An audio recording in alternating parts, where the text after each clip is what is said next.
The treasure is likely to be your death in Dragon's Interest.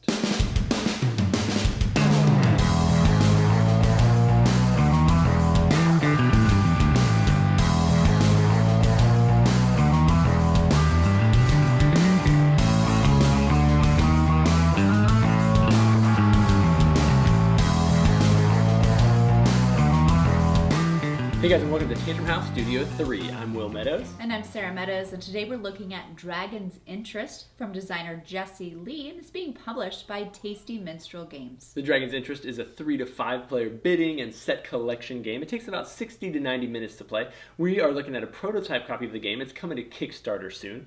Let's jump in and see how it's played. To set up the game, choose the correct mountain tile for the number of players. Shuffle and stack the building tiles around the mountain, and flip the starter tiles as well as one orange and red tile. Place the dragon between the red and gray stacks. Give each player a kingdom board, screen, their personal contract cards, gold, and knights. The player who has made a lousy deal most recently is the start player, and you are ready to begin.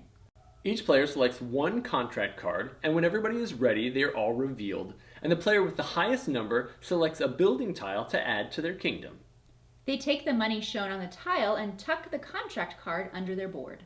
Players continue to select tiles based on their bidding number, with ties being broken by who's closest to the start player.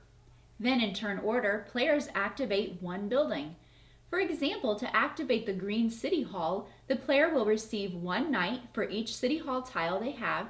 Then they will select an amount of money to put in the treasure chest and give it to another player and choose one of their buildings. That player must either take the gold and give up their building, or they can take money from their own supply to put into the chest, return it to the player, and then they get to pick one of that player's tiles to add to their own kingdom.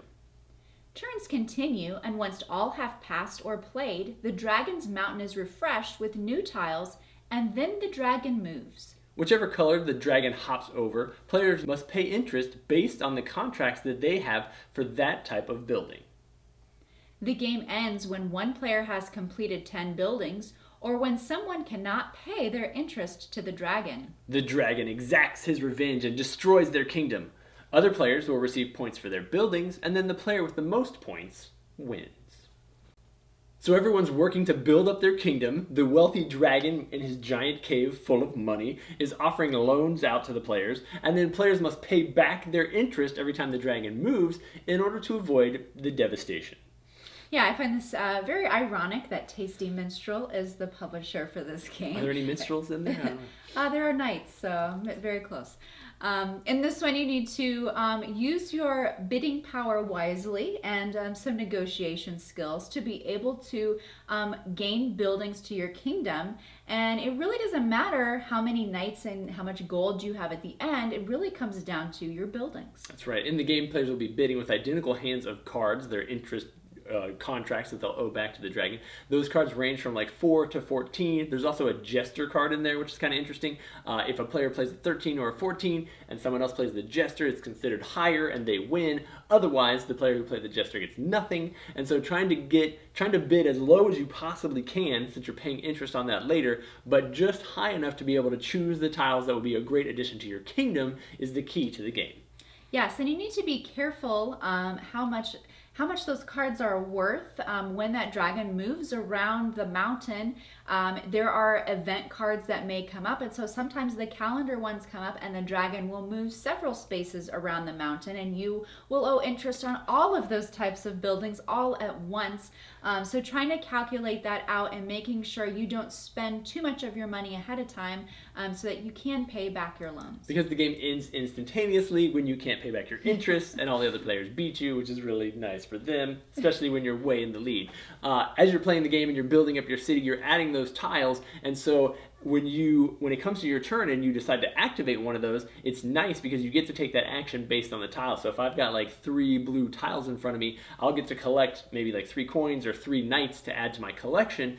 but then I have to take the action with it, which means I've got to make an offering to one of the other players at the table and do the math in my head to say, do I have enough knights that I can offer more than she can pay so that she can't buy me out and I get one of her tiles? You can only do that so many times because the knights are limited and the money's limited, and that all gets shuffled around. And so trying to keep track of who has what and who you can make an offering to and know that they won't steal your tile back is a lot of balancing and a lot of fun in this game. Yeah, we didn't really go over how the points work in this one. The points, everyone gets 1 point if the dragon hasn't devastated their kingdom. They get a point for every unique building that they have in each color. And then they also get a point if they have the most gray buildings and the most yellow buildings. And so you don't necessarily have to have one giant stack of one type, but you do need to have the most compared to everyone else. So balancing that out, and there's a lot of shifting of the ownership of those buildings throughout the game. So it is tricky to make sure that you select the right person, that you know they gave up all of their knights last turn, so I know if I activate this building and we have to exchange knights that I'm going to be able to gain one of their buildings, hopefully. Yeah, trying to stack that up is the key to the game. Really enjoyed the table presence in this one. It's a bunch of just tiles that puzzle together and build out, but it gives you this nice, really cool, bright, fun, radial layout on the table. The artwork is really sharp. Obviously, like we said, we're looking at prototype components. I think those meeples, like the dragon meeple, is going to be a custom cut meeple when it's done. So if this looks like something you're interested in, definitely check out their Kickstarter campaign. Take a look at all those stretch goals and what all the final art will be. And then if you're interested in it, then absolutely give them a backing and let us know. Do you think this is a game that you are interested in? Is this the type of thing that appeals to you?